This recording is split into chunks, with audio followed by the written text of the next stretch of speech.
Hey guys! In this quick video, I'm going to show you how to customize emoji reactions in Microsoft Teams, including how to set your default skin tone. Let's get started. Open Microsoft Teams in your laptop and sign into your account. When you're in a chat or a channel in Microsoft Teams, hover your mouse over any message. Now you can see, a small emoji reaction bar will appear. This includes emojis like thumbs up, heart, laugh, and surprised. Then click on the last icon in the reaction bar. This opens the full emoji picker, where you can browse and choose from all available emojis.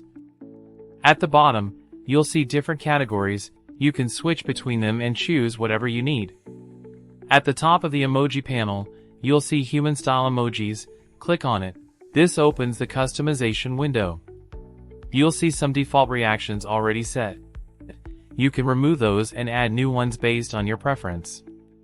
Below, you'll see a skin tone bar. Just choose the tone you want for your emojis.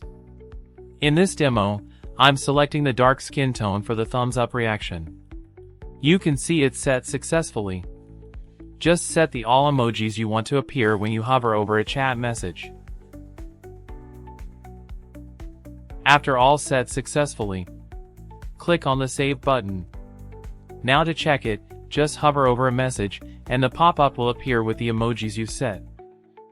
They're now ready to use as quick reactions in your chats.